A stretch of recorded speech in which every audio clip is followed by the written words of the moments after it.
Imagínate que estás buscando trabajo y que ya lo has intentado en 30 sitios distintos y en todos te han dicho que no. E incluso en trabajos en los que tan solo uno se queda sin él. En este momento tu vida estaría llena de fracasos y no sabes muy bien hacia dónde ir. Pues esta era la situación en la que se encontraba Jack Ma cuando era joven. Y sí, una década más tarde, Jack se ha convertido en uno de los empresarios más exitosos del mundo y en uno de los más ricos del mundo.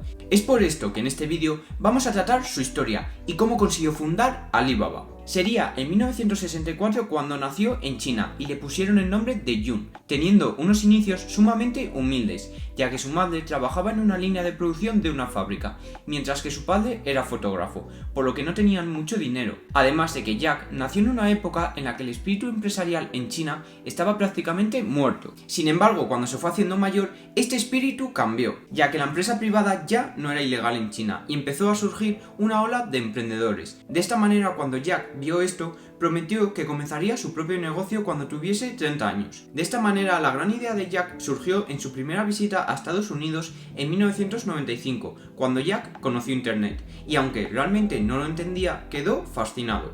Y es que en ese momento, el motor de búsqueda mostró resultados para diferentes cervezas de todo el mundo, pero en ningún lado salía China. Y es que Jack era de un país de alrededor de 1000 millones de habitantes y, sin embargo, prácticamente no se mencionaba ningún producto o servicio chino en Internet.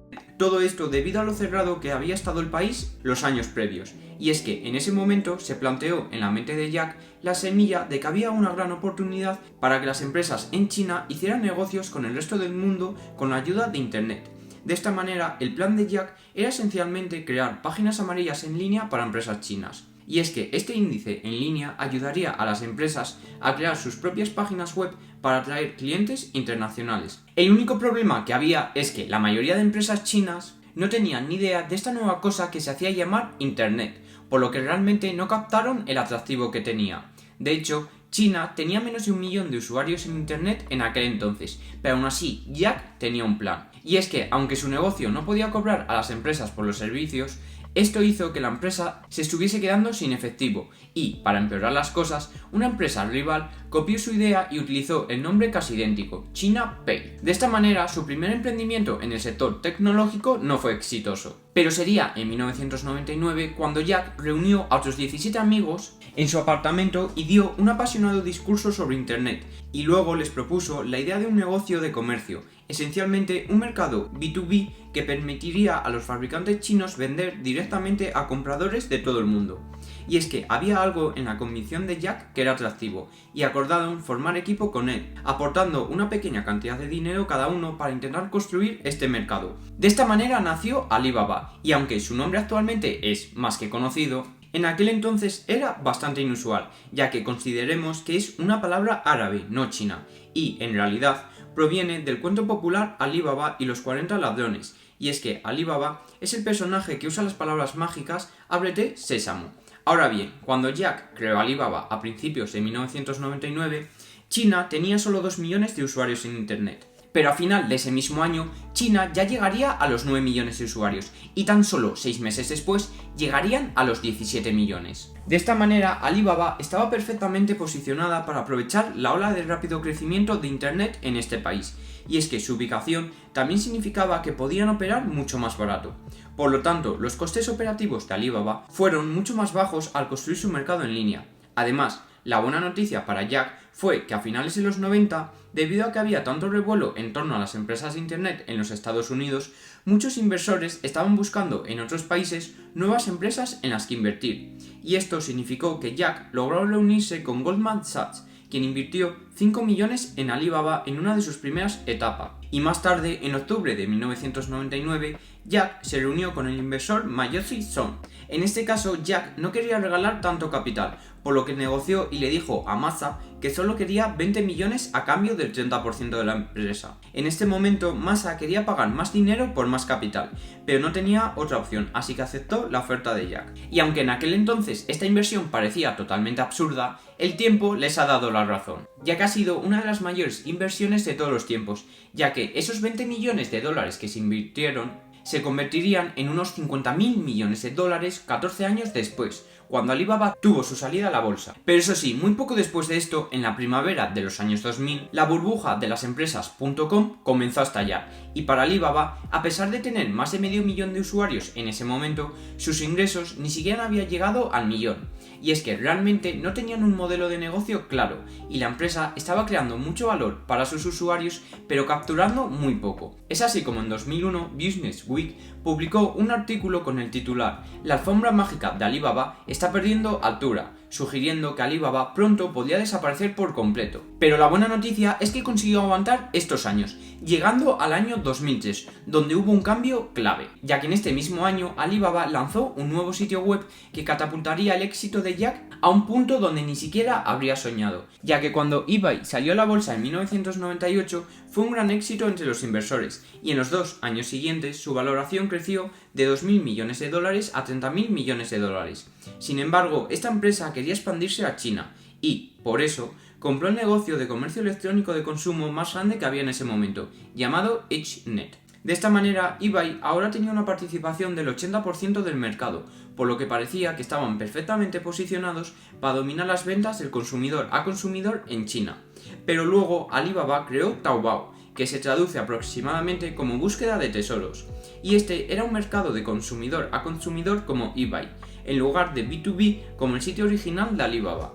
Y es que Jack quería que la empresa dominase tanto el B2B como el consumer to consumer, por lo que declaró públicamente la guerra a eBay. Un acto que sin ninguna duda al equipo le preocupaba, ya que parecía una tarea imposible, y es que eBay tenía mucho más dinero y un equipo mucho más grande, pero Jack estaba convencido de que podían hacerlo.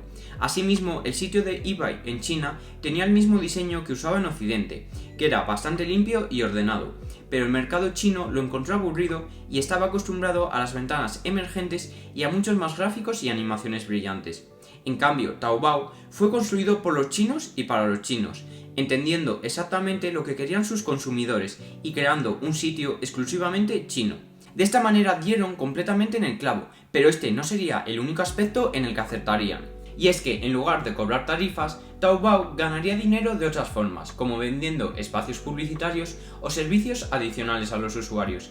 Y esta apuesta dio sus frutos enormemente, porque, por supuesto, no tener comisiones atrajo a muchos más vendedores, lo que atrajo a más compradores y que a su vez atrajo a más vendedores en un ciclo interminable de crecimiento. De esta manera, y en el año 2007, ya poseían una cuota del mercado de aproximadamente el 67%. Y por otro lado, eBay había perdido cientos de millones de dólares en su intento de entrar en China. De esta manera, Jack Ma y Alibaba los habían vencido, por lo que también consiguieron que Yahoo invirtiese 1.000 millones en Alibaba, lo que solo les ayudó a acelerar su expansión aún más rápido.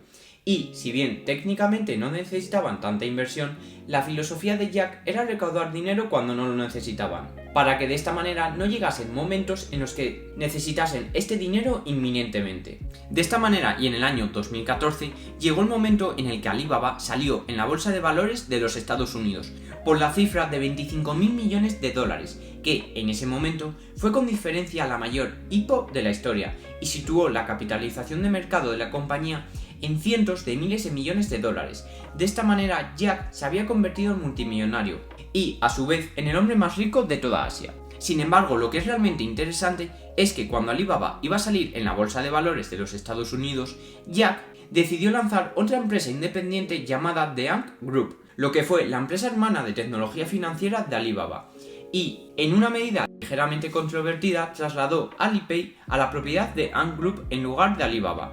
De esta manera, en 2020, Ant Group había crecido hasta convertirse en la empresa de tecnología financiera mejor valorada del mundo, procesando más transacciones que Mastercard y Visa juntas. Por lo que la compañía también pasó a los seguros y la gestión patrimonial, procesando alrededor de 17 billones de pagos tan solo en 2020. Y, así, cuando en octubre de 2020 Ant Group debía haber tenido su propia IPO, se esperaba que fuese la más grande de la historia. Y sí, lo estás escuchando bien, Jack había sido capaz de lograr la mayor IPO en 2014 y en 2020 lo volvería a repetir. Sin embargo, justo antes de que saliese a la bolsa, todo cambió, ya que Jack pronunció un discurso en el que criticó al gobierno chino, y ese comentario lo cambiaría absolutamente todo. De esta manera, Jack Ma dejó el cargo de director ejecutivo de Alibaba y dijo que era porque quería centrarse en la filantropía, pero muchos sospechan que se debía a la presión del gobierno chino. Y después, en octubre de 2020, cuando criticó públicamente la falta de visión y el problema que tenían las finanzas chinas, que no tenían en ese momento un sistema, el gobierno chino ordenó a Jack Ma que viajase a Beijing para comparecer ante los reguladores chinos. Lo que ocurrió exactamente en esa reunión sigue siendo un misterio, pero la mayoría supone que fue para que el gobierno reprendiera a Jack por criticar a los reguladores financieros del país.